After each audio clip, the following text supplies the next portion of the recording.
여러분 안녕하세요. 조정식의 유튜브 11월 29일 진행합니다. 오늘은 정말 또 특별한 분을 모셨어요. 제가 이게 이렇게 외부분들 인터뷰할 때마다 늘 특별한 분을 모신다고 그러는 거죠. 그렇죠. 그러고 보니까 네, 이게 맞아요. 습관적으로 하는 말로 들릴 수도 있는데 저는 그렇다고 봅니다. 오늘은 정말 특별한 분이에요. 예, 이분 뭐 지금 보니까 거의 뭐 대선 후보급 그런 지금 행보를 보이고 있는데, 자, 우리 오마이뉴스에 뭐 많은 분들이 알고 계시죠. 오마이뉴스의 영원한 기자, 오마이뉴스의 지킴이, 오마이뉴스의 간판, 우리 구영식 기자님 오늘 특별히 모셨습니다. 안녕하세요. 아유, 오랜만에 뵙겠습니다. 네, 조성식 후계 모처럼 나오셨어요. 후. 네. 구 기자님을 이렇게 주말에 이렇게 모신 것은 한국 기자협회장에 이번에 출마를 하십니다. 네. 예, 이 한국 기자협회가 한국의 기자들이 전부 회원으로 모여 있어요. 그래서 회원 수가 10,000명이 넘는 아주 큰 집단입니다.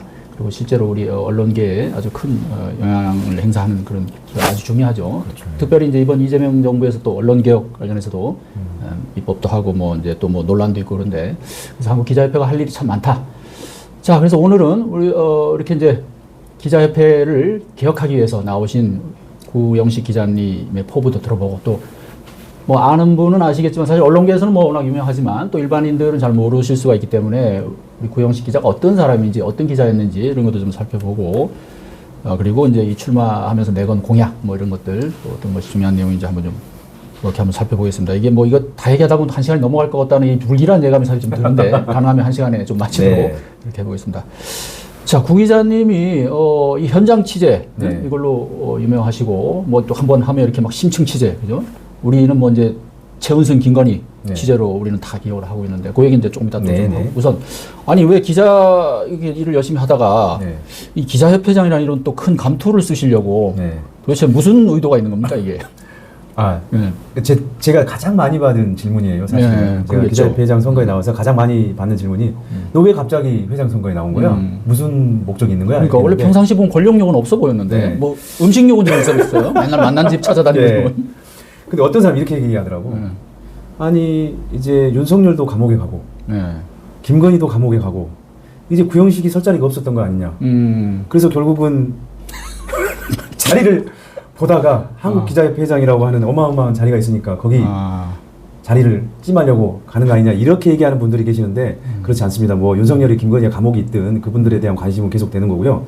제가 한국기자협회 회장에 나온 이유는 첫 번째로 저하고 박종현 현 회장하고 이번 선거에 나왔는데 그 기사를 다룬 데가 딱 2군데밖에 없었습니다. 하나는 저희 기자협회 보유 기관지 한국기자협회고, 그 다음에 미디어 비평지 전문지 미디어오늘, 네. 딱 이 2군데에서만 기사를 다뤘어요. 그 얘기가 뭐겠어요? 정말 관심이 없네. 예.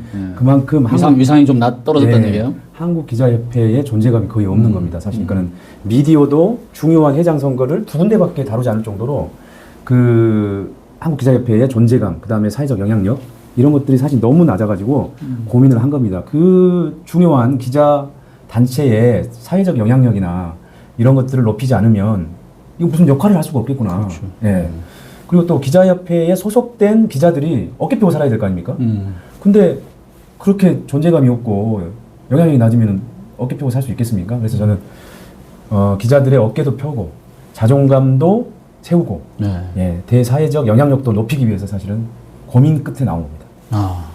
그 한마디로 기자들을 위해서 나온 거네요, 그러면. 그렇죠. 사실 왜냐하면 이게 한국기자협회가 정치 조직이 아니거든요. 무슨 보수적 또는 진보적 무슨 정치 조직이 아니고 그야말로 한국기자협회이기 때문에 기자들을 위한 사실 이익단체 같은 겁니다. 다만 언론이라고 하는 특별한 공공재적 성격을 갖는 그런 매체 소속의 기자들이 활동한다고 하는 점에서 이제 일반 이익단체로 완전히 좀 다른 거죠. 예. 그래서 제가 그렇게 표현을 합니다. 소금의 역할도 해야 되고, 그리고 기자들의 권익, 또 복지, 이런 것도 생각해야 되는 거죠. 그래서 저는 그거를 소금과 빵의 균형점 이렇게 표현을 하는데요. 그래서 소금의 역할도 해야 되고 또 빵의 역할도 해야 되는, 그래서 그 균형들을 좀 찾아가기 위해서 사실은 기자협회 회장 선거에 나온 거죠. 네. 자, 기자들의 그런 위상, 권익, 이런 거 이제 앞으로 많이 신경 쓰셔야 될 것 같은데, 사실 이제 일반인들 중에는 우리 기자들에 대해서, 언론에 대해서 불신, 오래됐어요. 그리고 뭐 이제 뭐 기레기란 말은 이제 뭐 그냥 뭐 신기하지도 않아요. 그냥 낡은 용어예요. 낡은 용어예요. 너무나 뭐 일상적으로도 쓰이고. 그래서 오히려 정말 괜찮은 기자가 정말 뭐 손꼽을 정도로 뭐 이제 그렇게도 인식을 하고 있는데, 그래도 우리 사회에서 언론 기자의 역할은 여전히 중요한 거죠. 맞아요. 사실 제가 이제 한국 기자협회장 선거에 나온다고 하니까 아니 그러면 이제 구 기자 그동안 29년 동안 기자 짓을 했는데 이제 기자의 길에서 멀어지는 거 아니냐 이렇게 이제 걱정하는 분도 계셔요. 근데 사실 저는 이게 29년차 제가 기자지만 기자의 길에서 멀어지는 선택이 아니고 기자들과 더 가까워진 선택이라고 생각을 하고 있어요.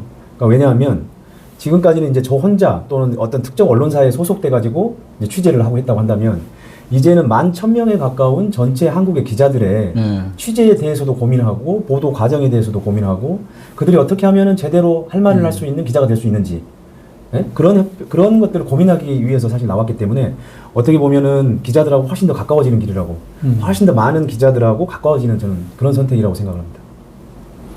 자, 그 주요 공약은 조금 이따 살펴보고 우선 많은 분들이 우리 구형식 기자는 도대체 어떤 기자인데 조성식 후에서 이렇게까지 주말에 특별 게스트로 모시는가? 자, 아까도 잠깐 말씀드렸지만 사실 우리 구 기자가 뭐 굵직굵직한 취재를 뭐 워낙 많이 했는데요. 최근에는 역시 가장 이제 인상 깊은 것은 김건희 취재, 최은순, 김건희 모녀 취재에 관한 한 거의 뭐 대한민국 기자들 중에 거의 정말 뭐 독보적이라고 할 만큼 그죠? 그런 많은 좋은 취재를 하고 또 그 고난도 당하고 그랬어요. 막 소송도 그렇죠. 많이 당하고 자 그러셨는데 기자 생활을 보니까 이제 29년, 96년부터 하신 걸로 돼 있어요. 맞아요. 저는 아직도 제가 출사표 같은 곳에다가 그 글을 썼는데요. 제가 기자로서 첫 출근하던 날짜를 정확하게 기억을 합니다. 1996년 12월 26일. 제가 왜 기억을 하냐면 크리스마스 다음 날이었기 때문에 제가 기억을 합니다. 또 그날 눈이 내렸어요.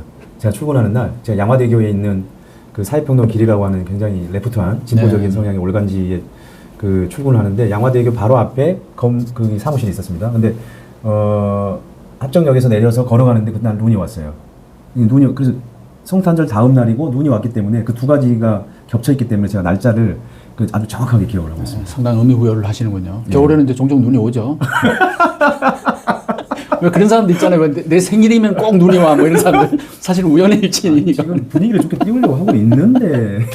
예, 알겠습니다. 특별한 그런 의미가 정말 있는 것 같아요. 그래서 자, 진보 성향의 그런 매체인 사회평론 길, 그리고 말지, 기자, 말지에서 또 좋은 기사 많이 썼어요. 저도 그때, 우리 구기자 기사, 또 그 다음에, 오연호, 지금 오마이뉴스 대표 오연호 선배 기사도 제가 그때 많이 보고 현장에서도 부딪히고 했는데 자, 그 말지에서 참 좋은 기사 많이 썼어요. 그래서 야, 참 심층 취재를 참 잘한다 이런 생각을 했고 그리고 이제 오마이뉴스로 옮겨 가셔가지고 오마이에서 지금 24년 야, 귀신이에요, 귀신. 한 언론사에서 그래도 20년 이상 꾸준히 있었다는 거는 그 대단한 거예요. 아니 일단 후배들이 그래도 덜 싫어한다는 거지 일단. 그런가요?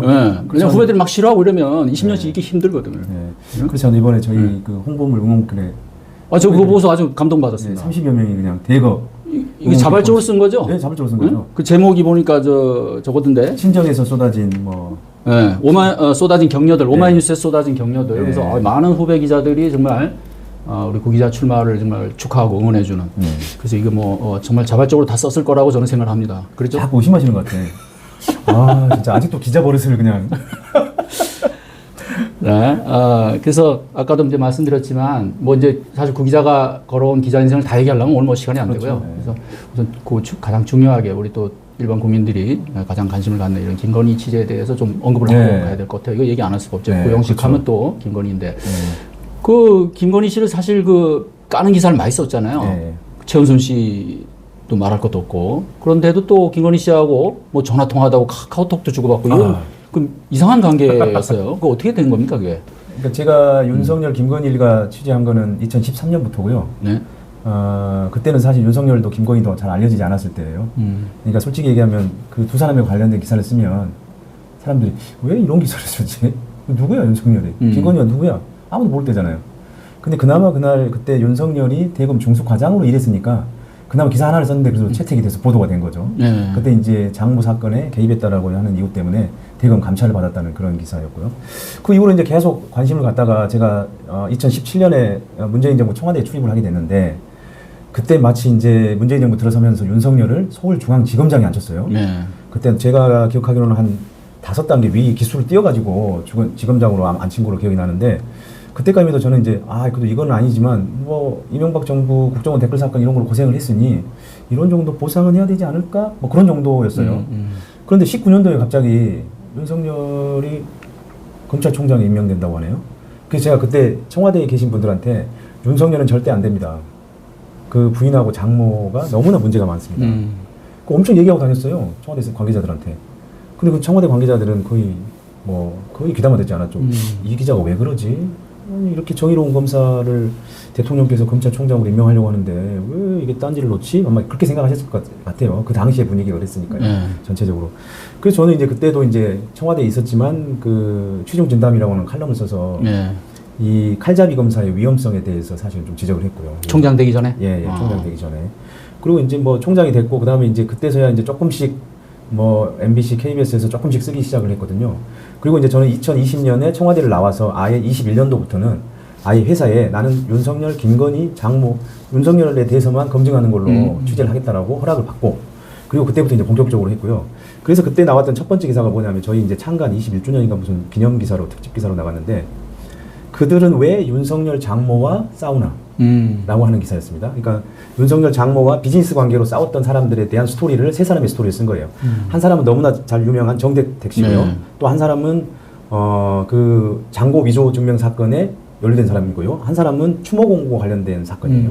그 세 사람에 대한 스토리를 썼는데 뭐 반응은 굉장히 좋았죠. 그때서야 이제 됐고요. 그 다음에 이제 제가 썼던 그게 그럼 이제 총장 시절인가요? 아니면 이제 총장 그만두고 대선 후보 나오겠다고? 직전입니다. 직전, 그 무렵. 예, 그럼 2021년 예, 뭐 한 초반기입니다. 초반이네. 예, 그리고 나서 제가 이제 썼던 게 윤석열 장모가 사실 그 윤석열 일가 중에 굉장히 문제적 인물이거든요. 그래서 윤석열 장모에 대한 이미 그 전에도 사실은 취재를 했었고요. 그다음에 그 21년도부터 전담 취재를 하면서 대한민국 언론 사실 처음으로 장모에 관한 긴 인물 탐구 기사를 씁니다. 그 제목이 뭐냐면 윤석열 장모는 유독 부동산에 집착했다. 이겁니다. 예. 그거에 대해서 대선 때 장모가 3억 원의 민사 손해배상 소송을 청구를 했고요. 자기는 굉장히 어렵게 성실하게 일을 해온 여성 사업가인데 무슨 부동산 투기꾼처럼 묘사한 것은 명예를 훼손했다. 이렇게 해가지고 이제 장모가 저한테 3억 원의 손배 소송을 했어요. 사실 3억 원이면 굉장히 큰 거죠. 예. 근데 어쨌든 간에 그 소송이 진행됐지만 사실은 장모가 중간에 취하했어요. 근데 그 이유가 뭘 거라고 생각하세요? 그 이유가? 예. 그 대선 기간 중이었나요? 대선이 끝나고 난 다음에. 끝나고 나서 난 다음에 취하했다 이거죠? 소송이 진행됐어요. 끝나고 난 다음에 본격 소송이 진행되다가 중간에 취하를 했습니다. 그런 경우는 보통 이제 일종의 휴전 제한 비슷한 거 아닌가요? 또 후속 기사를 못 쓰게 하기 위해서 뭐 이런 의미도 있지 않았나요? 저는 제가 뭐 물론 이제 추정이긴 합니다만 장관한테 직접 물어보지 않아서 추정입니다. 난 재판 과정에서 더 많은 부동산이 드러날까봐 저는 그랬다고 봅니다. 그렇죠. 왜냐하면 이미 드러난 것만 해도 사실 부동산 투자가 엄청나거든요. 예. 뭐 아산 땅 투기도 해가지고 뭐 몇백억을 보상금으로 받고 있지 않습니까? 그러니까 이제 만약에 소송이 계속 진행되면 부동산이 쟁점이 될 거란 말이에요. 그러면 저희 측 변호사는 또 저는 당연히 장모의 부동산을 더 찾았을 겁니다. 보도된 거 외에 이렇게 많은 부동산 투자를 했는데 이게 왜 제목에 이게 왜 명예훼손이냐? 사실과 부합한 제목이지. 라고 할 것을 우려해서 했을 거라고 저는 보고 있습니다. 물론 본인들은 밖으로는 봐줬다. 구영식 기자 봐줬다. 봐줄 만한 뭐 그런 이유가 있을까요? 아니 이제 사위가 또 대통령 됐고 너그럽게. 그 집안이 그렇게 너그러운 집안은 아닌 걸로 알고 있는데. 저도 너그러운 집안은 아니라고 생각을 하고 있어요. 그러니까 생각해낸 제가 합리적인 추정이 바로 본인의 추가 부동산이 훨씬 더 많이 드러날 것이 우려됐기 때문이다. 그러니까 그게 물론 문제 뭐 사실 우리나라 그 법이 이상해가지고 사실적시에 의한 또 명예훼손도 있죠. 예, 그거 앞으로 또 이제 뭐 그런 부분도 이제 폐지하죠. 기자회장 되시면 아마 또 뭐 그런 것도 아마 이제 살펴보실 것 같은데 아마 그게 컸을 것 같아요. 들어보니까. 그리고는 뭐 제 생각입니다만 아마 이제 또 이제 이렇게 하면 또 계속 또 취재가 또 계속 들어가고 그렇죠. 이런 것들 두려워했겠죠. 그죠? 다른 기자도 아니고 구영식 기자잖아요. 이게 잘못 건드렸다 이런 생각을 뭐 하지 않았을까? 저는 가십거리는 쓰지 않았습니다. 그러니까 종곡을 찔렀기 때문에. 사실 그 기사 저도 봤는데 아주 상당히 깊은 취재, 탄탄한 취재가 인상적이었고 그리고 한편은 사실 이렇게 써도 괜찮나 뭐 이런 생각도 조금 했던 것 같아요. 아마 조금 더 기사들이 있었는데 편집 과정에서 아마 조금 뭐 드러낸 부분도 있었습니다. 그러니까 굉장히 긴 사실은 롱테일 기사였는데 아무튼 그것은 이제 장모에 관한 개괄적인 인물 탐구를 한 첫 번째 대한민국 언론으로서는 사실 첫 번째 기사였기 때문에 맞습니다. 이제 기자들이 후속 취재를 할 때 항상 참조를 했던 그런 기사로 제가 하나의 것도 그러니까 그쪽 분야 그 최은순 김건희 씨 관한 그 영역에서는 하나의 기념비적인 기사가 될 것 같아요. 그리고 자, 이제 그 건희 씨. 예. 하고는 도대체 어떻게 인연이 맺어진 거예요? 이게 어머니 때문에, 최은순 그렇죠. 때문에 이렇게 된 첫 건가요? 번째는 예. 윤석열 때문이 시작이 윤석열 때문이었고요. 예. 윤석열을 취재하다가 그 김건희하고 장모 최은순에 대한 이야기를 듣게 됐고요. 예. 그리고 이제 21년부터 제가 전담했다고 했지 않습니까? 그 전담하면서 이제 김건희도 취재를 하기 시작했는데 어쨌든 본인하고 어쨌든 만나봐야 되잖아요. 근데 제가 이제 그 만나보기는 대단히 어렵고 그래서 이제 어렵게 결심을 하고 전화 통화를 시도를 했죠. 전화번호를 입수를 해서. 그런데 전화를 받았어요. 한 번 전화했는데 처음 전화했는데 전화를 받았어요. 원샷 원킬이네. 그러니까 어떻게 보면 기자의 운명 또는 기사의 운명 이런 게 사실 있지 않나 싶은데 딱 한 번 전화했을 때 딱 받았어요. 그래서 제가 이제 안녕하세요, 저 오마이뉴스 구영식 기자입니다 했더니 김건희의 첫 마디가 뭐였겠습니까? 오빠. 오빠 기다렸어. 뭐 이거. 지금 유튜브를 에러로 만들고 그러세요. 아니 네. 기자들한테 그런 스스럼 없이 그런 호칭을 네, 쓴다면서요. 네, 그래서 하는 말이에요. 네. 저한테 뭐라고 그랬냐면 기자님 왜 그러세요? 왜 저만 공격하세요? 이미 이제 충분히 알고 있었는 거네요. 네, 그러니까는 제가 이제 통화하면서 보니까 김건희는 이미 제 기사를 잘 보고 있었어요. 그러니까 어떤 기사를 썼는지 엄마에 대해서 또는 그 남편에 대해서 어떤 기사를 썼는지 알고 있었기 때문에 왜 그렇게 저만 공격하세요? 저 그런 사람 아니에요. 그러면서 아주 길게 통화를 했죠. 예. 그게 2021년. 예, 21년. 아, 예. 그것도 21년, 뭐 22년이네. 22년 초네요. 네. 기자들 중에는 그것도 거의 처음 아닌가요? 그렇게? 처음이죠. 네. 근데 그 직전에 뉴스버스가 처음으로 김건희 전화 인터뷰를 합니다. 그것도 아주 뭐 우연하게 그 뉴스버스도 사실은 인터뷰를 하게 된 건데 거기 인터뷰하고 그 다음에 제가 사실상 처음인데 중간에 이제 제가 그 전화를 통화를 한 직후에는 또 YTN하고도 이제 우연하게 통화를 했고요. 그러니까 그 시기에 어떻게 보면 이제 뭔가 적극적으로 언론 플레이도 그렇죠. 좀 하고 싶은데 네. 그런 마음이 있었던 거죠. 그렇죠, 그렇죠. 근데 어떻게 보면 아주 적으로 생각했던 그런 오마이뉴스 기자가 전화가 오니까 네. 야 이거 적극적으로 또 뭔가 활용을 해보고 자기 딴에는 그런 생각을 한 그런 것도 있는 것 같아요. 그러니까 저는 그때 질문을 많이 하지 않았습니다. 왜냐하면 질문을 많이 하면 김건희가 전화를 끊을 수 있잖아요. 그렇지. 그래서 되도록이면 김건희의 얘기를 많이 들어주기로 작정을 하고 저는 중요한 공익적 질문 몇 개 외에는 하지 않았어요. 근데 김건희가 알아서 각종 이슈에 대한 자기 이야기를 하게 됩니다. 네. 그러면서 이제 줄리 의혹에 대해서도 얘기를 굉장히 자세하게 유독 줄리 의혹에 대해서 길게 해명을 했어요. 해명 및 반박을 했고요. 그리고 나서 제일 재밌었던 아니 그때 줄리 기사를 쓴 썼죠. 다음인가요? 예. 그리고 썼고 그때는 이제 열린공감 TV나 이런 데에서도 계속해서 많이 나오고 하니까 그 얘기가 나오고 있었기 때문에 그러니까 이제 줄리 의혹이라고 하는 게 이제 보통 그 무슨 술집에 나간 접대부 의혹이라고 생각하는데 김건희가 사실 접대부를 할 이유는 없습니다. 여러 가지 배경을 보거나 했을 때는 접대부를 할. 근데 그 진짜 궁금해요. 어떤 위치였던 거예요? 그러면 거기 업소에서? 그러니까 저는 이렇게 생각하는데요. 네. 김건희한테는 딱 두 사람밖에 자기 위에 있는 사람 딱 두 사람밖에 없었다고 저는 개인적으로 생각합니다. 그 두 사람이 누구냐? 엄마하고요. 네. 엄마는 본인의 성장에 지대한 영향을 많이 미쳤어요. 그래서 엄마는 김건희 위에 있는 사람입니다. 그 다음에 조남욱 삼부토건 회장. 이분은 엄마도 많이 도와주고 자기도 많이 도와줬기 때문에 자기 위에 있는 사람이에요. 네. 왜냐면 김건희는 자기 위에 있는 사람 위에 사람을 두지 않거든요. 그러니까 당연히 윤석열도 밑에였고요.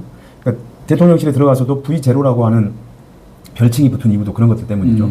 근데 그 두 사람이 가장 큰 자기 위에 있는 사람이고요. 그 위계질서상으로 본인의.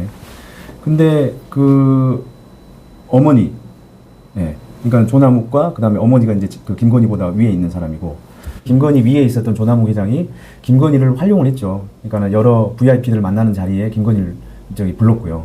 그리고 그런데 김건희도 스스럼없이 그 새로운 세계가 펼쳐져 있지 않았겠어요? 본인의 나이대에 만날 수 있는 사람이 아니라 굉장히 그 VIP들을 만났기 때문에 아마 굉장히 재밌었을 거예요. 그런데 뭐 불려나갔던 거지. 그리고 일종의 굳이 말하면 초대받았다고 할 수 있고 또는 불려나갔다라고 할 수 있는데 그게 사실은 무슨 술집에 뭐 접대보다 이거하고는 사실 정말 다르죠. 저는 사실은 기자를 쓸 때도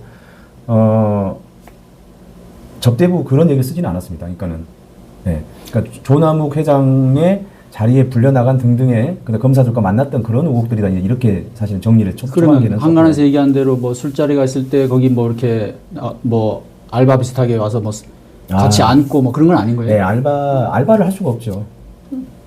뭐 대학원생인가 뭐 그런 시절에 뭐 그런 일을 했다 뭐 이런 얘기가 있어요. 제가 봐서는 돈을 벌기 위해서 원래 우리가 사실 접대부라고 하는 거는 돈을 벌기 위해서 어떤 것들을 하는 거지 않습니까? 술자리에 나간다든지 하는 건데 김건희가 사실 굳이 돈을 위해서 사실 그 자리에 나갔다고 하는 건 설득력이 좀 떨어져요. 엄마가 이미 사업을 하고 있었기 때문에 이미 그때는 어느 정도 경제적으로는 좀 윤택할 수 있을 때거든요. 그러니까 제가 봐서 그 얘기는 틀린 거고. 그래서 저는 이제 그 김건희의 사교력이 커지는 과정의 하나였다고 보고 있고요. 그 과정에 줄리라는 예명을 쓰면서 가명을 쓰면서 다닌 거죠. 말하자면 사교 차원이었다 이거잖아요. 그렇죠. 거기 가서 뭐 검사들도 만나고 네. 그 본인은 라마다 처음에- 레네상스. 예. 근데 굳이 그럼 줄리라는 예명을 쓰는 이유는 뭐였을까요? 그냥 자기의 신분을 감추려고 그랬나? 아니 일단은 자기 이름이 너무 촌스럽잖아요. 김명신이라고 하는 예. 이름은 사실은 거의 7, 80년대 이름이에요. 그러니까 특히 여성이 그래도 서울에서 태어났는데 명신이라는 이름은 또 너무 사실은 좀 이쁘지 않는 이름이죠. 그리고 이제 그거를 엄마가 사실 뭐 주얼리라고 하는 것도 그 안혜욱 회장의 말에 의하면 엄마가 지어줬다는 거거든요. 주얼리. 그러니까 줄리는 주얼리의 약자잖아요. 그러니까는 보석이라고 하는 뜻의 주얼리의 약칭인데 주얼리 하다가 이제 그게 이제 짧아지면서 줄리라고 하는 이제 예명이 생긴 건데 저는 자기 본인의 이름이 그래서 본인도 이름 겨우도 바꿨잖아요. 김건희로. 네. 사실 그것도 건희도 사실은 어떻게 보면은 그렇게 여성스러운 이름은 아닌데 명신보다는 좀 낫죠. 그다음에 이제 여성 이건이다 이렇게 이제 그런 의도로 이제 지었다고 하는데. 자, 그럼 정리를 네. 하면 네. 그냥 일반인 신분이고 예? 그때 뭐 강의도 나가고 그랬다는 거 아니에요. 그래서 뭐 내부에서는 나갔죠. 김 교수 뭐 이렇게도 부르고 그랬다는 거 아닙니까? 조남우 직원들 사이에. 회장은 김 교수로 예. 부르습니다. 그러면 조남우 회장이 가끔 뭐 이렇게 중요한 손님들 거기 오고 이럴 때 한번 와라 이러면 한번 가서 같이 뭐 만나서 인사하고 뭐 같이 술도 한잔 하고 뭐 이런 정도? 예. 그리고 저는 이제 김건희가 미대 출신이잖아요. 예. 사실은 이제 저희가 취재하면서 알게 되는 것들 중에 그런 자리에 불려가는 대학생 출신들은 대체로 미대 아니면은 무용, 뭐 그다음에 음악, 네. 예. 성악 이런 쪽이에요. 대체로 그런 자리에 많이 초대를 받거나 불려가는 그 과들이 보통 옛날에는 저희 취재상으로 그렇습니다. 그런 사람들이 좀 많이 불려가는 편인데 김건희가 미대 출신이라는 점도 저는 어느 정도 작용을 했다라고 보고 있어요. 자, 그러면 우리가 한간에 알려진 대로 그런 정도의 무슨 뭐 접대분이 이런 거는 좀 사실이 저는 좀 아니고 많이 예, 좀- 취재해 보시니까 네, 부풀려져라고 생각을 해요. 그러니까 접대부 의혹이라고 보는 거는 저는 사실과 좀 다르고요. 그러니까는 사교 차원에서 예, 그런 오해를 할 수 있을 수는 있지만, 그러니까 처음에 김건희가 사실은 사교를 목적으로 그렇게 했다기보다 예. 우연하게 그 세계에 발을 디딘 이후에 그게 본인 사교 능력을 신장시키는 과정이 된 거죠. 그 본인도 굉장히 그건 저는 즐겼다라고 생각을 하고 있어요. 그런 자리들을. 근데 어쨌든 조남우 회장이 또 이제 법조계 인사들 특히 검사들을 많이 알고 그러다 보니까 자연스럽게 김건희 씨도 거기서 그렇죠. 검사들을 많이 알게 된 거고 거기서 양재택 예. 검사도 만난 거고 예. 전부 다 조남욱 회장의 서울대 법대 후배들입니다. 윤석열도 그렇게 맞습니다. 소개가 된 거고 네. 윤석열도 그럼 거기 자주 들었던 건가요? 네네네. 왜냐하면 조남욱 회장이 제가 나중에 이제 조남욱 회장을 처음 이제 기사를 쓰지 않습니까? 그 윤석열과 조남욱의 관계, 네. 장모와의 관계, 그다음에 동해 전기업자와의 관계 등등을 쓰는데 거기 보면 조남욱의 그 비서들이 관리하는 일정들이 있어요. 일정 수첩들이 거기에 보면은 윤 검사 이렇게 표현해요. 윤 검사. 네. 그런 그 일정들이 꽤 있어요. 네. 그리고 조남욱의 아들이 둘째 아들인가가 윤석열을 전담해서 술상무처럼 같이 가서 술 마셔주고 그다음에 데려다주고 이렇게 했던 걸로 제가 알고 있습니다. 그럼 김건희 씨가 이제 전화 인터뷰가 됐을 때 줄리 의혹에 대해서 아주 적극적으로 해명을 했다는 거 아니에요? 맞아요. 사실이 아니다라고. 네. 그죠? 그러면 본인은 그게 줄리라는 것 자체도 인정을 안 하는 건가요? 그런 이름이 있었다는 저는 거? 사실은 그게 사실 좀 문제라고 보는 거죠. 예. 본인은 사실 그런 줄리라는 예명 그 자체도 사실 인정을 하지 않아요. 근데 그거는 사실인데. 예, 왜냐하면 그거는 복수의 증언자들이 있기 때문에 예. 사실 가능성이 굉장히 높습니다. 예, 왜냐하면 한 사람만 들었다고 한다면 의심할 수 있겠지만 여러 사람이 그런 이름을 들었다면 사실인 거죠. 예. 근데 본인은 그것도 아마 그걸 인정하게 되면 나머지 의심받고 있는 내용도 사실이지 않을까라고 이렇게 이제 갈 가능성이 크기 때문에 저는 아예 처음부터 봉쇄했다고 보는데 저는 아니 내가 예명을 줄리라고 쓴 건 맞지만 주얼리가 원칙이고 네. 그리고는 무슨 제가 어머니도 돈도 잘 벌고 있는데 부동산 뭐 주식 등등 해가지고 잘 벌고 있는데 제가 왜 그런데 돈 벌러 나가겠습니까라고 오히려 이거는 그 여성에 그렇게 대한 막 본인이 그래 얘기를 해요? 아니요 그렇게 해명을 했더라면 어땠을까라는 거죠. 그러셨구나. 그거를 아주 적극적으로 또 주장하신 안혜욱 전 그 태권도 협회 회장. 예. 그분 재판이 지금 계속 되고 있나요? 예, 지금 제품 계속 되고 있어요. 근데 거기서는 어떻게 사실관계 어떻게 정리가 되고 있나요? 조남욱 회장은 뭐라고 그랬냐면 줄리라고 하는 뭐 이런 얘기에 대해서는 확답을 하지 않고 예? 이제 김건희를 초대했던 방이 6층인데 르네상스 호텔에 라마다 르네상스 호텔이 6층인데 그 6층에 무슨 그 회장실이 있고 그 회장을 위한 접대 장소가 있고 연회장 같은 게 있고 작은 연회장이 있고 이런 거를 부인을 했어요. 조남욱 회장은. 그래서 뭐라고 했냐면 거기에 기계실이 있는데 실제로 6층에 기계실이 있습니다. 그건 사실이에요. 기계실이 있는데 그 기계실 옆에다가 침대를 하나 놨을 뿐이다. 내가 쉴 수 있는 침대를 하나 놓고 내가 가끔 쉬었을 뿐이다. 이렇게 얘기를 해요. 기계실 옆에.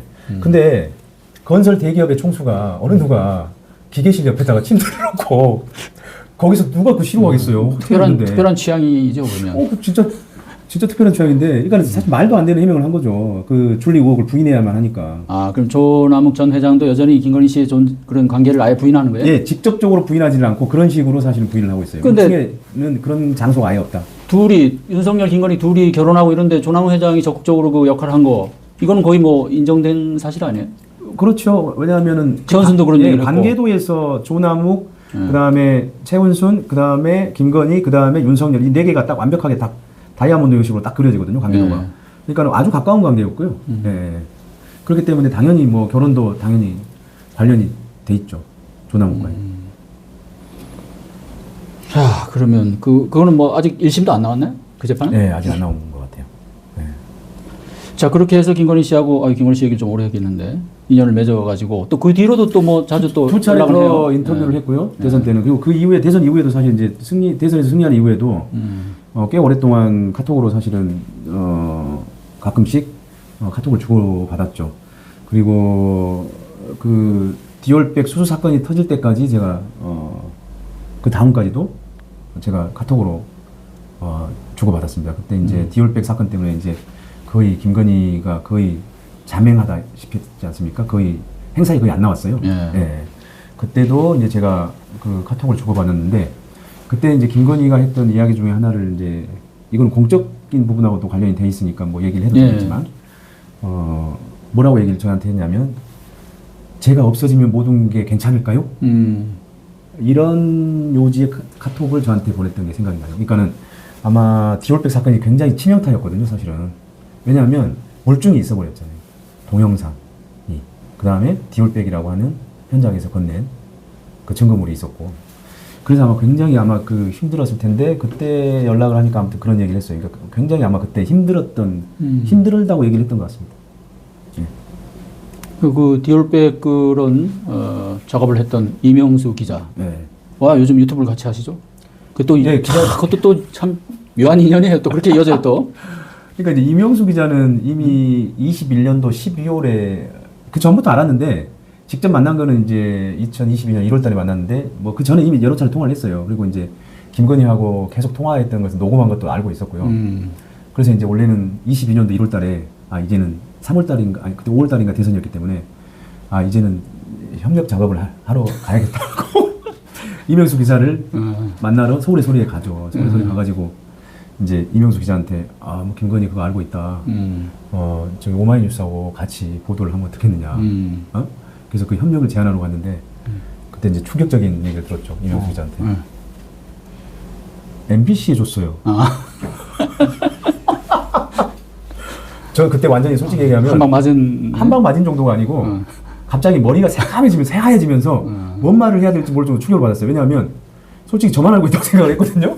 나름 혼자 키워온 건데. 네, 이제 사실 굉장히 아껴온 건데. 그렇지, 아껴온 거. 우리가 중요한 것, 소중한 것, 맛있는 거는 그렇지. 끝까지 아끼지 않습니까? 끝까지 안 먹고. 그래서 사실 그때 1월 2일인가 3일날 찾아간 건데 이명수 기자 입에서 MBC 장인수 기자 줬는데요, 그러더라고요. 그래서 제가 이제 완전 충격받아가지고 한동안 말을 잊지 못하다가 그러다가 이제 또 머리에 생각한 게 그럼 어쨌든 낙종은 그러니까 특종은 못해도 낙종은 할 수 없다. 그래서 이제 이명수 기자한테 그러면 저희도 그러면 MBC가 보도한 다음에 보도를 할 테니까 일단 좀 그 대화 내용을 좀 주면 안 되냐. 우리도 미리 준비하고 있겠다. 예? 미리 준비하고 있겠다고 얘기한 거예요. 그랬더니 그 MBC에서 보안을 이유로 절대로 다른 데로 안 된다고 하더라. 그래서 줄 수가 없다. 그런 의미로 줄 수가 없다. 그래가지고 이제 그것마저도 사실 안 됐던 거죠. 근데 이제 그때 제가 할 수 없이 MBC에서 김건희 7시간 녹취 방영한다 이 기사를 쓰거든요. 단독이 되네. 사실 단독은 단독인데 완전 이제 이명수 기자 난리 난 거예요. 그 MBC 장인수 기자고 MBC도 난리가 났어요. 왜냐면 자기는 작업하고 있었거든요. 그 스트레이트에서 입으로 두 번 이제 작업을 하고 있었는데 갑자기 오마이뉴스에서 무슨 MBC에서 아니 그러니까 그쪽 입장에서는 네. 또 거기도 또 엄청 놀랐겠네. 네. 자기들이 지금 비밀리에 보안 유지하면서 하고 있는데. 그래서 이제 이명수 기자가 저한테 전화가 와서 아이씨 형님 이러면 어떡합니까? 이렇게 먼저 써버리면 어떡하니까 막 엄청 이제 화가 났겠죠 당연히. 뭐 욕은 안 했어요? 욕은 하진 않았어요. 이명수가 욕할 사람은 아니고. 아 그래요? 겉보기가 또 좀 다르군요. 네, 순막해요. 근데 내가 장인수 기자하고 연락을 했는데 장인수 기자는 오히려 뭐 선배 괜찮습니다. 오히려 뭐 홍보가 되는 것 같습니다. 오히려 관심도 집중되고 그럼 우리가 잘 만들면 될 것 같습니다. 근데 사실은 MBC에서 제대로 못 만들어서 제대로 방영을 못했죠. 저는 그게 문제지. 제가 그거 먼저 그런 거 방영한다고 보도한 것 자체가 무슨 그것이 흐지부지된 원인이다라고 생각하지는 않거든요. 아 누가 또 그런 거 가지고 또 뭐라 그러는군요. 예, 그거 가지고 네가 얘기 안 했으면 엉뚱한 데다가 왜 그래? 두 번 다 방영하고 정상적으로 방영했어요. 근데 문제는 MBC 내부에 사실은 그 시스템에 좀 그러니까 MBC에서 사실 그거를 원래대로 기자가 취재해온 대로 제대로 방영을 했으면은 저는 그게 엄청난 변곡점이 됐을 거라고 생각을 해요. 근데 그걸 제대로 사실 못했죠. 굉장히 아쉽죠. 아니 그 맞불 작전을 좀 놓치 그러셨어요? 아니면 그 동안에 또 본인도 통하고 이러면 좀 또 녹음도 해놓고 한 거 있을 거 아니에요? 카톡 대화도 있고. 그러니까 사람들은 다 제가 녹음했다고 생각하는데요. 사실 이제서야 말하는데 녹음하지 않았습니다. 그리고 그때 아이폰은 녹음 기능도 없었고요. 아 아이폰으로. 네, 녹음하지 않았어요. 그리고 김건희가 저하고 첫 번째 인터뷰할 때 이미 그렇게 확인을 합니다. 구 기자님 혹시 녹음하고 계세요? 초반부에 그렇게 얘기해요. 그 제가 그랬죠. 아니요, 저는 아이폰이라 이게 녹음되지도 않습니다. 그래서 길게 인터뷰를 할 수 있었던 거예요. 그리고 이명수 기자한테는 그런 확인을 안 받은가 보네. 그러니까요. 그러니까 아마 이명수 기자는 그 두 사람도 참 특이한 인연이네. 예. 근데 저는 녹음을 하지 않았고 오히려 그게 사실 김건희의 경계심을 푼 요인이었다고 저는 그래서 보고 있어요. 아까 말씀하신 대로 내가 디올백 사건 때 내가 사라지면 모든 게 괜찮을까요? 이런 멘트를 그러니까 사실은 날렸다. 예, 그러니까 그런 이렇게 약간의 믿지 않았으니까 그러니까 제가 분명히 그랬지 않습니까? 저는 윤석열, 김건희, 장모에 관한 것 중에 가십성 이슈는 거의 다루지 않았어요. 그러니까 김건희도 그걸 알겠죠. 구영식 기자는 그래도 대체로 사실에 가까운 것들을 보도하려고 한다라고 하는 걸 알겠고, 그다음에 녹음해서 뭐 그거를 틀거나 그래서 뭔가를 뭐 클릭수를 올리거나 아니면 기자의 명성을 올리거나 뭐 이런 일을 하지 않았거든요. 아니 뭐 굳이 안 그래도 명성은 높으니까. 아니 그렇지 않아요. 아무튼 그래서 약간의 그런 경계심을 풀어서 그냥 3차례 정도 인터뷰를 할 수 있었고 그 다음에도 계속 카톡으로 서로 어쨌든 약간의 그 일상적인 소통들을 할 수 있지 않았나 저는 이렇게. 어떻게 보면 주로 이제 공적인 영역에 그런 보도를 한 건데 이른바 줄리 관련 보도, 줄리 관련 그 보도를 하면서 조금 논란에 좀 휩싸인 적도 있죠. 예, 그 부분은 그게 거기에 대해서 뭐 저쪽에서 소송은 안 걸었나요? 아 당연히 걸었죠. 그러니까는 총 4건의 고소 고발이 있었어요. 그 중에 한 건인가요? 예, 윤석열 후보 측으로도 있었고요.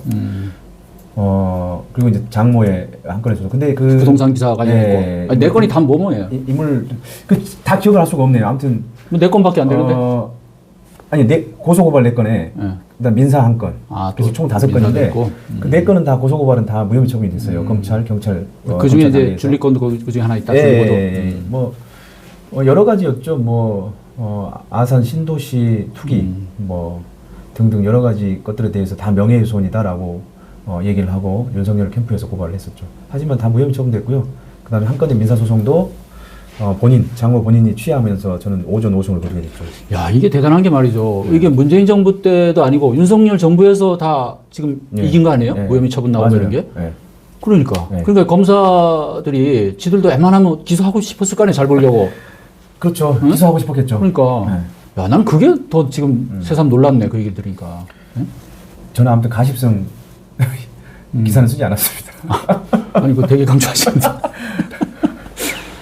아니 그래서 김건희가 어떤 얘기를 했냐면 저한테 카톡을 주고받으면서 어떤 얘기까지 했냐면 구 기자님 이제 제가 유튜브에 출연해서 그때 유튜브에 출연해서 여러 번 출연해가지고 이제 그 얘기를 취재 내용을 얘기하거든요. 그때 유튜브 조회수는 어마어마했죠. 뭐 기본 100만, 200만, 뭐 300만까지 했으니까. 그래서 사내에서 뭐 보너스도 받고 그러지 않았어요? 400만 원 보너스도 받고 그랬는데 그때 좋은 회사입니다. 김건희가 뭐라고 그랬냐면 기자님 그래도 정제된 표현을 해주셔서 감사합니다. 야, 그렇구나. 그러니까 그래도 신뢰를 갖는 거예요. 비판을 받지만 본인이. 근데 뭐 이만한 것들, 그러니까 예를 들어서 뭐 저하고 통화했던 것들 중에 무슨 저한테 기자님은 몇 년생이세요? 예, 저는 70년생인데요. 그랬더니 그럼 저한테 오빠가 되겠네요. 이제 이런 것들 있잖아요. 그걸 어떻게 기사를 씁니까? 근데 그게 엄청나게 또 무슨 그 김효경 의원이 그거를 라디오 방송 나가서 그 얘기를 해가지고 제가 그냥 졸지 김건희 오빠가 된 게 그것 때문인데 저는 기사에 그런 거 쓰지 않았습니다. 그거는 그야말로 공적인 사안하고 관련 없는 그야말로 가십거리거든요. 그 점을 강조하고 싶어서 제가 아까 계속 그 얘기를 했던 겁니다. 저는 인정합니다. 네. 근데 그런 부분에 대해서 일부에서 조금 오해를 하시거나 네. 그런 분들이 좀 네. 있는 것 같아요. 이 방송 보시고 좀 잘 해명이 됐으면 좋겠고. 그리고 이제 오마이 TV를 통해서 김건희 인터뷰를 한번 어떻게든 성사시키겠다 이런 그때 나름 목표가 있었던 걸로 아는데 그건 잘 안 됐어요, 결국. 네, 그러니까 뭐냐면은 김건희가 저하고 인터뷰에서 분명히 그렇게 얘기했거든요.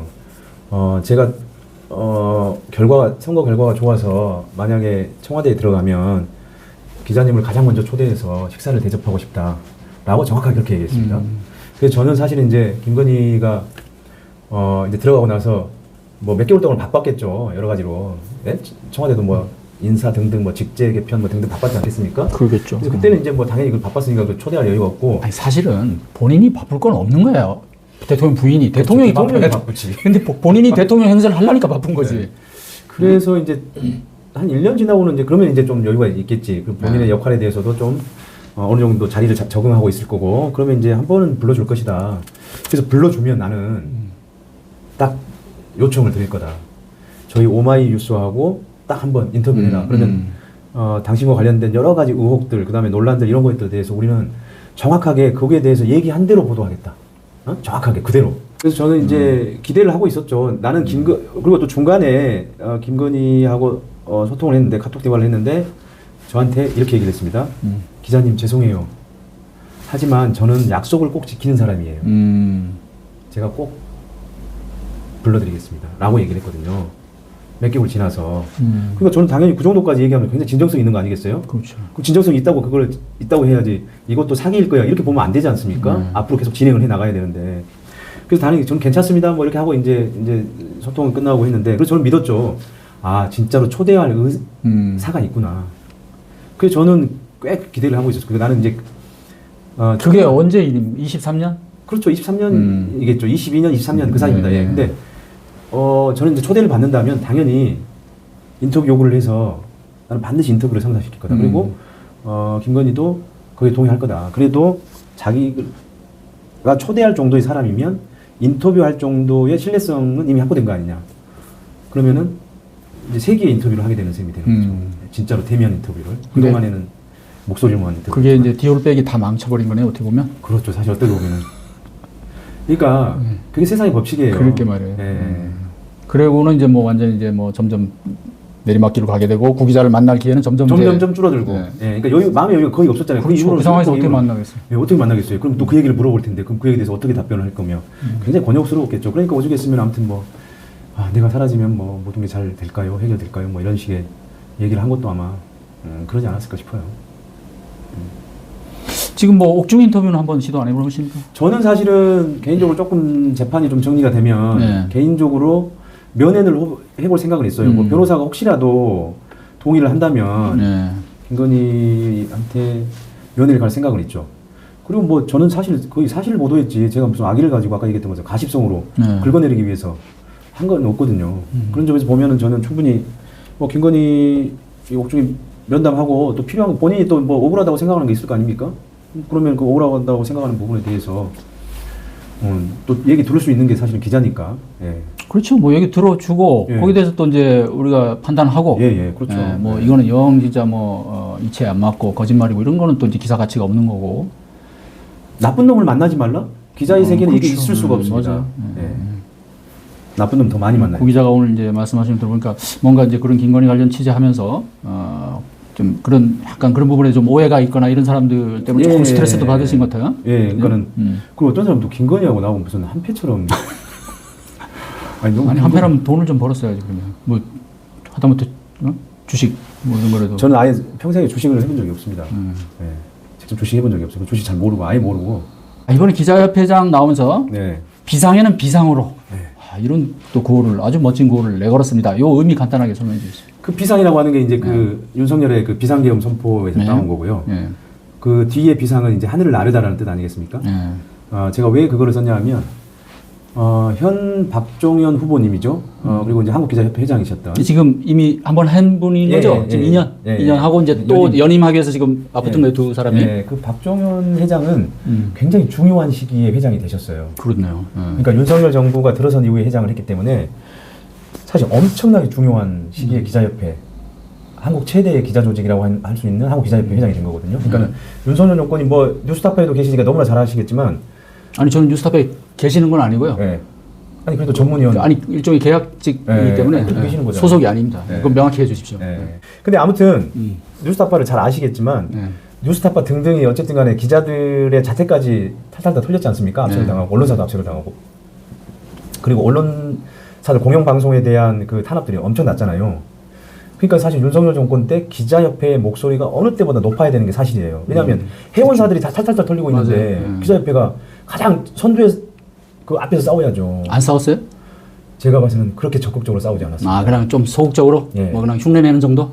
그러니까 뭐냐면은 성명서도 뭐 새벽에 성명서도 내고 그다음에 제가 알아본 바로는 한 4차례 성명서를 냈는데 전부 다 뉴스타파 사태 때? 아니요. 뉴스타파 때는 아예 안 냈고요. 내란 관련해서도 사실 성명서를 4차례 냈는데 그것도 다 공동 성명서예요. 예. 현업단체들 함께 내는 거. 아 독자적으로는 안 냈고. 네네. 그러니까 뭐 허회도 냈긴 했지만 독자적으로 사실은 성명서를 내야 되고 그리고 어느 누구보다도 현장에서 사실은 그 내란을 취재하거나 아니면 또 윤석열 정권의 그 언론 탄압에 대해서 취재하는 기자들을 지원해야 하고 응원해야 되잖아요. 근데 뉴스타파가 가장 큰 사건이었는데 그때도 어떤 아무런 지원 투쟁이나 이런 것도 없었다고 그래요. 예. 방문하지도 않았고. 예. 근데 보통 우리가 이제 그런 정도 탄압을 당하는 언론사에 대해서는 보통 상급 단체들이 원래 연대 투쟁의 차원에서 그 언론사 방문 또 기자 방문 이렇게 해서 이제 연대 의사를 밝히고 이렇게 하잖아요. 근데 그런 것도 전혀 없었다고 제가 뉴스타파 쪽으로 얘기 들었어요. 네, 그래서 뭐 한국기자협회 그때 한 일이 없다. 뉴스타파 사태 때 한 일이 없고, 그다음 내란 때도 굉장히 소극적이었고. 그러니까는 어떻게 보면 기자협회로서는 가장 존재감을 높일 수 있는 시기에 본인들의 역할을 사실 적극적으로 하지 않아서 결국 이제 존재감이 없던 거죠. 그 중요한 시기에 사실은 어떻게 보면 기자협회 이름을 가장 먼저 떠올릴 수 있어야 되는데 기자들도 그렇고 국민들도 그렇고 근데 그렇게 떠올리는 사람은 거의 한 사람도 못 봤습니다. 그 원인이 뭐라고 보세요? 저는 그러니까는 왜 그랬을까? 회장 개인의 문제일까요? 아니면은 오늘날 기자협회 그것이 어떤 그 추락한 위상을 보여주는 걸까요? 저는 뭐 현 회장의 개인의 뭐 어떤 본인의 철학이나 성향이나 이런 것들도 어느 정도 무시는 할 수 없다고 보고 있고요. 왜냐하면 회장이 하자고 하면 당연히 협회 사무국은 당연히 따라오고 그 다음에 부회장들도 보통 따라가거든요. 그러니까 사실 그러니까는 이끄는 대로 보통 가죠. 그러면 회장이 사실 그런 식으로 이끌지 않았기 때문에 사실 그런 평가가 나오는 거 아니겠어요? 소극적이었다. 그러니까 언론 탄압에 대해서도 소극적이었고 내란에 대해서도 소극적이었고. 네. 그러니까는 사실 그렇지 않아도 존재감이 없고 사회적 영향력이 낮아지고 있는 기자협회가 사실 더 사실은 낮아지고 존재감도 없어지는 거죠. 저는 굉장히 중요한 시기에 그 중요한 역할을 못했다라고 진짜 평가할 수 있을 것 같아요. 자, 공약으로 지금 10가지 대표 공약을 제가 봤는데, 네네. 다 좋은 얘기더라고요. 근데 이제 우선 제가 눈에 띄었던 게 네. 첫 번째가 이제 아마 지방 언론 매체를 배려하는 그런 네. 얘기 같은데, 네. 앞으로 이제 그 회장, 부회장을 상호 런닝메이트제로 맞아요. 서울 중앙과 지방, 네. 그걸 일본으로 공약을 내세우셨어요. 맞습니다. 그만큼 상당히 중요하다고 생각하신다는 건데. 그러니까는 이제 뭐 그 지금 61년 역사거든요. 한국기자협회가 61년 역사인데 그 중에서 지역 언론 출신 회장은 딱 2번 뿐입니다. 그 외에는 다 우리가 흔히 중앙으로 부르는 서울 언론사들이 점수했고요. 저는 사실 중앙이라는 표현을 쓰지 않고 이 선거 때문에 거의 중앙이라는 표현을 쓰지 않고 서울과 지역이라고 표현을 하는데요. 아무튼 전부 다 서울에 있는 회원사에서 다 회장을 거의 다 배출을 했고요. 참 이번에 몇 대 회장 선거입니까? 50대 회장입니다. 50대 회장이면 그동안에 회장 뭐 연임하는 것들이 있으니까 이제 한 수십 명 한 거네요, 어쨌든. 근데 그 중에서 딱 2번만 지역 기자가 됐다. 회장이 됐는데 그래서 저는 이제 그런 것들도 있고 그다음에 일상적인 어떤 행사나 이런 것들이 서울 중심이다 보니까 지역에서는 한국기자협회는 무슨 서울기자협회냐 이런 비판 나오는 거 보고 저도 깜짝 놀랐어요. 저도 부회장을 4년 했습니다만 굉장히 반성을 좀 하고 있고요. 그래서 저희가 이제 지역을 돌아다니면서 정리한 공약 중에 하나가 바로 그겁니다. 그러니까는 다음 선거부터는 제가 회장이 되면 다음 선거부터는 회장과 상근 수석 부회장을 만들어서 상근 수석 부회장하고 런닝메이트제로 선거에 나올 수 있도록 하는 건데요. 예를 들면은 서울에서 회장 후보가 나오면 반드시 지역에서 한 사람을 상근 부회장 후보로 런닝메이트로 나와야 되고요. 그 다음에 지역에서 만약에 회장 후보가 나오면 반드시 서울에서 상근 부회장을 런닝메이트제로 메이트로 해가지고 선거에 나올 수 있도록. 이렇게 되면 그 상근 부회장은 지역 출신이든 서울 출신이든 지역 문제, 지역 언론 문제를 총괄하고 전면적으로 이제 그것만 담당을 하면서 그 지역의 여러 가지 민원이나 그다음 현안이나 이런 것들을 논의하고 또 해결해가고 또 그런 자리로서 그렇게 하려고 하는 거죠. 예. 그리고 여섯 번째 보니까 언론개혁 이제 입법 과정에 적극적으로 참여하겠다. 예. 뭐 이런 얘기를 하셨어요. 그러니까 지금 뭐 정보통신망법도 있고 언론중재법도 있고 뭐 여러 가지 지금 언론개혁 관련 입법들이 진행이 되고 있어요. 네. 근데 사실은 보면은 저희가 이해 당사자라고 할 수 있지 않겠습니까? 기자협회가. 네. 예. 근데 사실은 그 밖에서 거의 이제 집회하거나 시위하면서 반대 이런 정도를 하고 있는데 저는 그거를 뛰어넘어서 그걸 넘어서 저희가 그 입법 과정에 반드시 이해 당사자 집단으로서 참여를 요구해야 된다고 봐요. 그러니까는 국회, 그다음에 각 정당 이런 것들, 그다음 심지어는 청와대 이런 것들 이런 쪽에 다니더라고 사실은 저희 단체 또는 전국 언론 노조, 방송 기자 연합회 이런 데하고도 사실 직접적으로 사실 협의하고 논의를 해야 된다고 저희는 한 주체로서 거기 참여해야 된다고 보고 있거든요. 그거를 그렇게 강력하게 요구를 하지 않는 것 같아요. 저는 그거 강력하게 요구를 해야 되고요. 그래서 제가 이제 그 대통령과의 1년에 한 번에 연례 간담회를 제도화하려고 하는 게 이제 그런 이유들 때문이에요. 그런 현안들에 대해서 저희들의 목소리를 정리된 건의서의 형식으로 대통령이든 아니면 홍보수석실이든 전달을 하고 간담회를 열고 전달을 해야겠다 이렇게 생각을 한 거죠. 지금 이제 그 정보통신망법 개정 뭐 이 언론개혁법 이거에 대해서 이제 대통령이 그때 이제 한마디 하고 나서 이제 뭐 민주당에서 지금 추진하는 거에 대해서도 언론 단체들은 지금 반대 또 그 문제가 많다라는 지적을 해요. 사실 이제 뭐 전면적으로 다 반대하는 건 아니고요. 뭐가 제일 지금 문제입니까? 그러면? 그러니까 이제 그 징벌적 손배가 가장 핵심적인 것 중에 징벌적 손해배상제. 네, 이건 뭐 그 전부터 얘기해왔던 거예요, 사실. 네. 근데 이제 거기 보면 이제 그 권력자가 그 징벌적 소송제를 제기할 수 있다라고 하는 부분이 있어요. 권력자, 예, 그러니까 정치인들 뭐 그렇죠. 이제 고위공직자 뭐 고위공직자 등등의 사람들도 할 수 있다라고 돼 있는데 그거에 대해서는 저희가 이제 그 가장 강력하게 반대하고 있는 조항 중에 하나거든요. 언론 노조도 그렇고 저희 기자협회도 그렇고 그러면 언론 자유가 위축될 수 있다. 예. 자, 징벌적 손해배상제 자체는 인정하지만 그런 뭐 필요성은 어느 정도는 인정을 합니다. 그러니까 확실한 그 가짜 뉴스들에 대해서 그리고 거기 보면 이제 뭘 추정한다, 가짜 어떤 그 추정한다고 돼 있는데요. 그 추정하면 안 되고요. 그러니까 예를 들어서 이거를 그러면 어떤 보도 내용에 대해서 이거는 뭘로 추정된다고 해가지고 그거를 징벌적 손해배상으로 할 수는 없지 않겠어요? 그러니까 좀 그런 부분들에 대해서는 좀 신중해야 된다고 보고요. 그런 조항들은 사실은 좀 저희들하고 협의를 통해서 좀 조정을 해 나가야 된다고 보고 있는 거죠. 근데 입법 과정 자체에 지금 사실상 거의 배제되어 있는 것 같아요. 아, 그래요? 예. 그러면 회장에 당선되시면 그거를 적극적으로 한번 참여를 하겠다, 언론 쪽에서. 예, 저는 사실은 언론개혁 관련 입법 과정에는 저희 이해 당사자 집단인 그 한국기자협회, 그 다음에 전국 언론노조, 그 다음에 한국방송기자연합회 등등이 현업 언론단체들이 참여해야 된다고 봅니다. 예. 그거 없이. 근데 왜 배제를 할까요? 사실 배제를 한 이유는 너무 뻔하죠.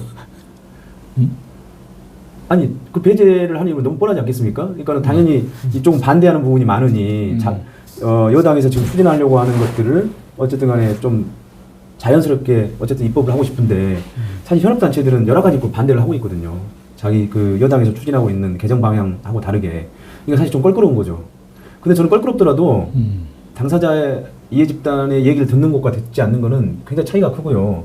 그리고 만약에 저희의 의견들을 저희가 이제 100% 의견을 반영해라라고 얘기할 수는 없을 겁니다. 협의라고 하는 거는 어쨌든 간에 그 서로의 양보가 필요한 부분이기 때문에 저는 이제 그렇게 표현하는데 최소한 우리 목소리의 51% 이상은 좀 반영을 할 필요가 있지 않느냐. 이렇게 생각을 하고 있거든요.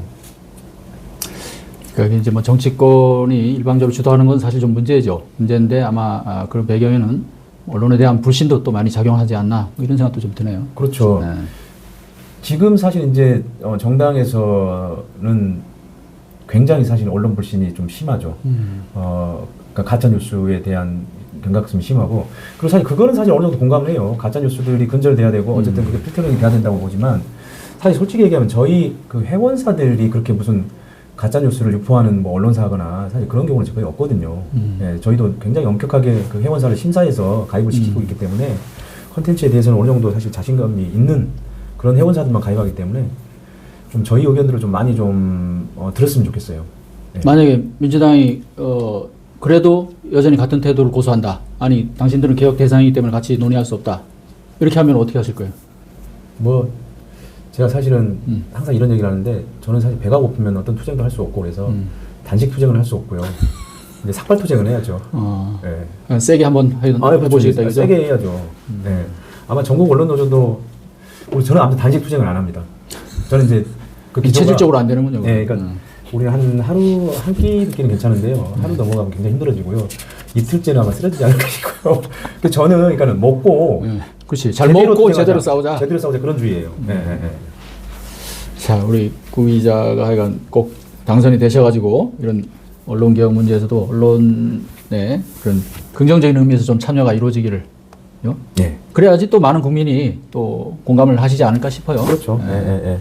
아니 이게 사실 뭐 언론사 또 기자들이 아무리 뭐 욕을 많이 먹고는 해도 이런 검사들 집단 뭐 이렇게 이런 데하고 또 좀 다르지 않아요? 물론 사실 이제 기자도 사실 권력 집단에 속하고 있습니다. 맞습니다. 본질적으로 뭐 그런 속성은 있죠. 제 사고라고 할 정도로 사실 권력 집단이고요.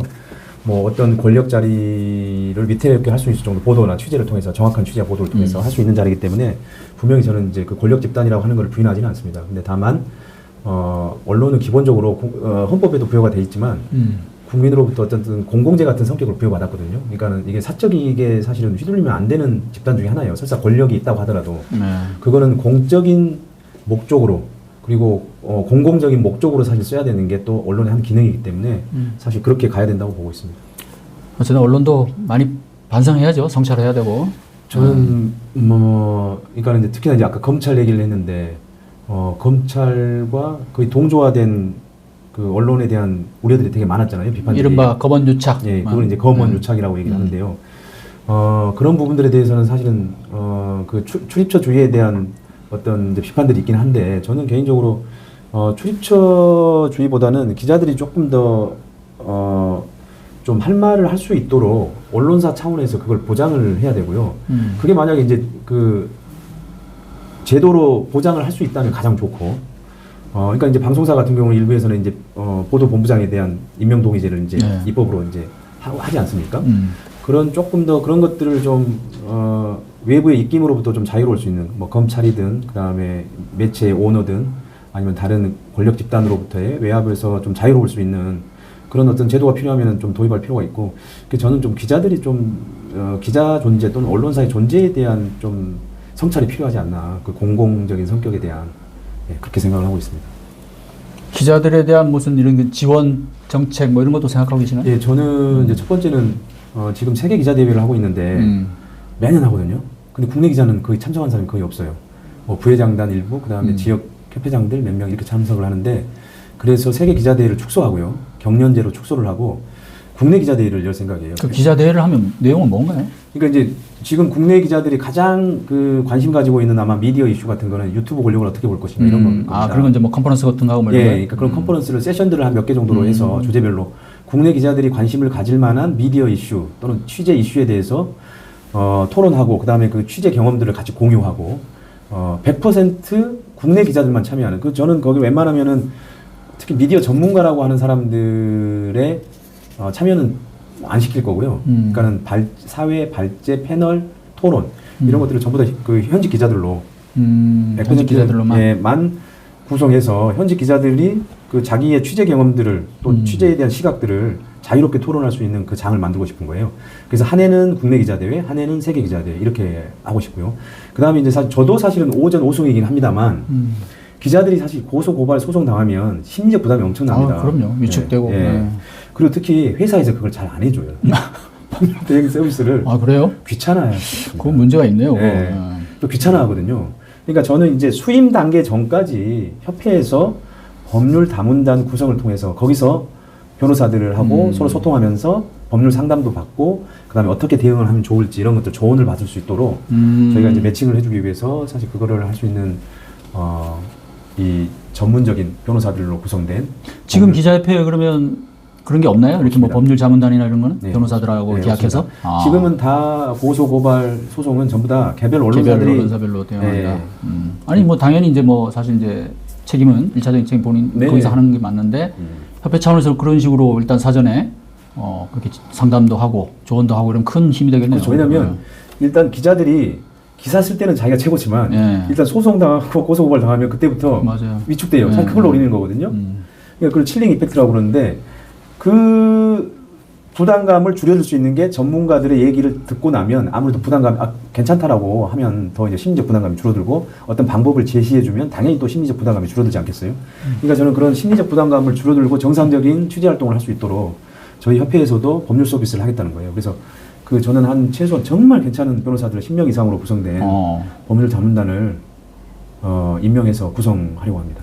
그거 아마 굉장히 중요한 거죠, 사실. 저희 협회가 사실 당연히 했어야 되는 일이고요. 네. 그러려면 조금 또 예산도 좀 필요하겠죠. 네, 물론 이제 자문단들한테 무슨 비용을 자문비를 드리는 건 아니고요. 아니 줘야죠. 자문비를 드리는 건 아니에요. 네, 그분들한테는 저희가 이제 그 임명장 수여를 하고 그리고 이제 임기가 끝났을 때는 뭐 감사패를 수여하는 정도로 하고 공익 차원에서 네, 공익 차원에서 그러니까 그거에 동의할 수 있는 변호사들도 당연히 꾸려야 되는 거죠. 네. 그렇구나. 자, 이제 뭐 시간이 많이 됐는데 네. 이 이제 기자협회장이 되시면 사실 이제 취재 현장은 떠나게 돼요. 한 2년 갈 때. 임기가 2년이죠? 네, 임기 2년이고 이제 한 차례 연임이고. 구 기자가 취재하고 기사 쓰고 이런 걸로 살아온 사람인데 그거 어떻게 괜찮겠어요? 응? 살아가는데 사실은 뭐 담배도 끊으면 금단 현상이 있고 술도 끊으면 금단 현상이 있다고 하는데 저는 한번 취재를 끊으면은 어떤 현상이 일어나는지 한번 제 스스로 한번 실험을 좀 해보고 싶어요. 아니 우리 선배는 저기 취재를 그나마 잠시 끊었었나요? 그래도 최소 하고 있는 셈이잖아요. 네, 어떻게 뭐 저는 참 어떻게 인생이 저도 조금 네. 이상하게 꼬이다 보니까 제가 퇴사할 때는 다시는 언론사 쪽으로 네. 쳐다보지 않는다 이런 야무진 계획을. 근데 아직도 계속 취재를 하고 계속 계시는. 뭐 언론계 주변을 떠나지 못하고 네. 있는데. 네. 그러니까 한 번도 그 금단 현상을 못 느껴서 취재 금단 현상을 못 느껴서 그랬죠. 그렇죠. 왜냐하면 제가 딱 그렇게 오래 단절된 적이 없고 일단 그리고 가끔 그건 있어요. 제가 지금 아직 뭐 프리신 분이니까 기사 써도. 근데 가끔씩 이제 뭐 안 쓸 때가 있잖아요. 취재도 조금씩 뭐 좀 쉴 때도 있고. 그럴 때는 뭔가 허전해요. 또 그 시간을 뭐 양서를 읽고 뭐 이래야 되는데 아니 뭐 정말 고상한 취미 활동을 좀 하든가 사회봉사를 하든가 이것도 아니고 그냥 또 좀 쉬고 있으면 이거 뭐 좀 취재거리 없나 뭐 이런 또 기사를 안 쓰면 뭐 약간 그런 건 있어요. 그러니까 이제 우리 선배님도 천상 기자시고 그리고 기자를 한 20년 이상씩 하게 되면 약간의 그런 취재 본능들이 이게 되살아날 때가 있는 것 같아요. 취재 현장에서 약간 거리가 있다고 하더라도 저도 사실 어떻게 보면 이제 만약에 기자협회장이 되면은 그 취재를 못하는 거에 대한 아쉬움들이 아마 클 수도 있어요. 뭐 어떤 것들은 이거는 취재하면은 뭐 이렇게 할 수도 있고 그리고 또 제보자가 사실은 제가 회장된 줄도 모르고 전화해서 제보하는 경우도 있을 수도 있는데 정말 중요한 정보였을 때 취재거리였을 때 아쉬움이 있겠죠. 그러니까 이건 내가 지금 취재 기자였으면은 이거 취재해가지고 이렇게 됐을 텐데 물론 그거는 당연히 이제 후배들한테 사실 넘겨야죠. 그 역할들은 지금. 마지막으로 뭐 좀 덧붙일 말씀이나 꼭 하시고 싶은 얘기 있으면 하실까요? 제 명함의 슬로건이 할 말 하는 기자, 할 일 하는 기자협회입니다. 그래서 저는 우리 기자들이 당연히 할 말을 해야 되고요. 그거는 취재해서 보도할 수 있는 자유들이 당연히 보장되고 확대돼야 되고요. 그리고 그거에 맞춰서 그런 기자들의 권익을 보호하고 그리고 또 필요하면 복지도 확대하는 그리고 또 소금의 역할들을 더 잘할 수 있도록 지원하고 응원하는 그런 기자협회로서 또 할 일을 저는 하도록 하겠습니다.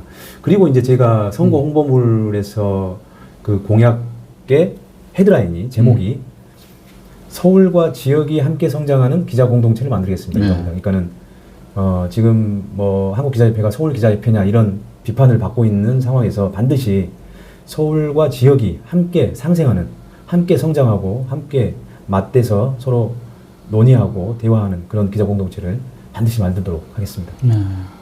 우리 뭐 친정이라는 표현은 좀 모르긴 하지만 오마이뉴스에 있는 또 후배 기자들한테 후배 기자들이 엄청나게 막 격려 응원글을 막 썼던데 제가 그래서 아까 농담 삼아 이거 정말 자발적으로 쓴 거냐 막 이랬는데 뭐 한 말씀 이 자리를 빌어서 하시죠. 사실은 친정의 허락이 없으면 기자협회장 선거 나오기 어렵습니다. 그러니까는 왜냐하면 제가 기자협회장이 되더라도 월급은 친정에서 나오기 때문에. 그래요? 네네. 예, 협회에서 주는 거 아닙니다. 협회에서. 예, 무슨 어떤 사람은 오마이뉴스도 받고 협회에서도 받으면 짭짤하겠는데 이렇게 오해를 하고 계시는데 오마이뉴스에서 사실 월급을 받고요. 그리고 이제 기자협회에서는 이제 활동이 필요한 그럼 이제 뭐 저는 수당 정도 뭐 이런 업무 추진비가 카드로 나오는 거죠. 그럼 말 많은 업무 추진비 잘 쓰셔야 되겠어요. 예. 그게 나오는 거기 때문에 사실은 친정이 되게 중요하죠. 그럼 봉급이 별로 안 올라가요? 아니 봉급은 이제 저희 친정에서 임단협을 하는 대로 임협을 하는 대로 똑같이 올라가는 거겠죠. 기자협회장이라고 뭐 좀 더 받는 건 없고? 없어요. 그렇구나. 난 그래서 모 씨가 그런 잘못된 정보를 줘가지고 연봉이 뭐 크게 뛴다고 그래서 그거 해볼 만하구나. 야 좋다 말았다. 그래서 아무튼 우리 친정이 제일 중요하죠. 그리고 또 저희 친정도 사실은 회원 수가 뭐 60명 이상 되고, 예, 그리고 또 그 풋볼 여성 풋살 대회에 참여하기 위해서 기자가 아닌 직원들도 저희 기자협회 회원으로 들어와 있거든요. 풋볼 때문에? 예, 그게 가능하더라고요 보니까. 그래서 이제 그런 기자들까지 지금 응원을 해주고 있기 때문에 너무 감사하고, 그래서 더더욱 반드시 당선돼가지고 사실은 이거 안 되면 안 되겠어요. 예, 돌아가야죠. 자, 지금까지 한국 기자협회장에 출마하는 구영식 오마이뉴스 대기자 구영식 기자님을 모시고 이런저런 특히 김건희 씨 얘기 오늘 뭐 처음 좀 이렇게 공개한 얘기도 있는 것 같아요. 재미있게 들었습니다. 좋은 결과 있기를 바라고요. 네. 꼭 이번 기회에 한국 기자협회도 좀 더 발전하고 우리 한국 기자들의 위상도 좀 올라가고, 그죠? 그래서 사회적으로 좀 국민들로부터 다시 좀 신뢰받는 그런 기자들이 되기를. 언론이 살아야 또 나라도 살고 민주주의도 살고 그런 거 아니겠습니까? 사실 민주주의의 가장 핵심 중에 하나가 그러니까요. 언론이죠. 예. 자, 그런 일에 우리 구영식 기자님이 큰 일을 하실 것으로 믿습니다. 자, 오늘 오랜 시간 좋은 말씀 감사드리고요. 또 다음에 고맙습니다. 혹시 또 이제 뭐 한번 당선되고 나서 또 한번 하시죠. 당연하죠. 아이고, 네. 오늘 뭐 이렇게 유쾌한 곳까지 와주셔서 감사드립니다. 고맙습니다. 네, 오늘 마치겠습니다.